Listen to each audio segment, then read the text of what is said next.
शेर की बात सुन रीछ ने जवाब दिया, सुनो अज्ञानी बाघ, जितना पाप अपने राजा को मारने से होता है, जितना पाप वृक्ष काटने से होता है, जितना पाप गुरु से झूठ बोलने और वन जलाने में होता है, उससे कहीं अधिक पाप अपनी शरण में आए जीव से विश्वासघात करने में होता है।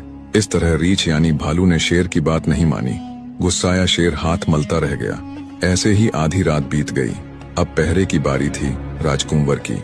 रीछ ने राजपुत्र को पहरे के लिए जगाया और खुद सो गया।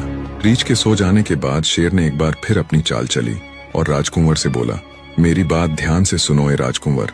सोने से पहले रीछ ने मुझसे कहा था कि जैसे ही सुबह होगी वो तुम्हें खा जाएगा।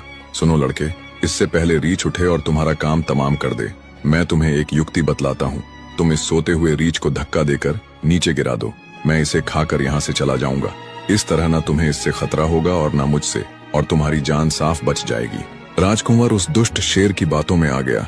उसने सोते हुए रीछ को पेड़ से धक्का दे दिया। किस्मत से गिरते गिरते भालू के हाथ पेड़ की एक डाल आ गई और वो नीचे नहीं गिरा।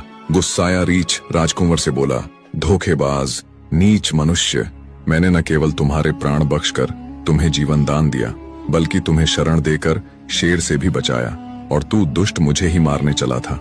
बोल, अब मैं तेरे साथ क्या करूं? मार डालूं तुझे?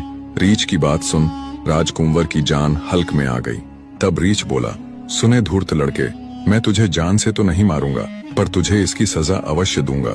इतना कहकर रीछ ने राजकुंवर के कान में मूत दिया, जिससे वो गूंगा और बहरा हो गया। अर्थात ना वो अब कुछ बोल सकता था और ना ही कुछ सुन सकता था। सुबह हो चुकी थी। शेर वहां से चला गया। राजकुमार जब राजमहल पहुंचा तो उसकी ऐसी हालत देख राजा को तो जैसे सांप सा लड़ गया। अच्छा भला तो गया था, ये क्या हो गया इसे? रानी ने भी जब अपने पुत्र की ऐसी हालत देखी तो वो भी दहाड़े मार मार रोने लगी।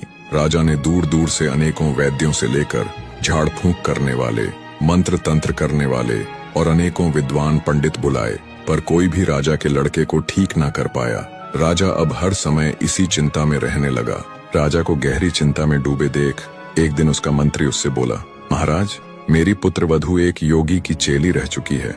अगर आप कहें तो राजकुमार को देखने के लिए मैं एक बार उसे भी बुलाकर देखूं। मंत्री की बात सुन राजा बोला, ये काम तो तुम्हें बहुत पहले करना चाहिए था। एक हल्की सी उम्मीद के साथ राजा ने तुरंत अपने मंत्री को उसकी पुत्र वधू बुलाने का हुक्म दिया।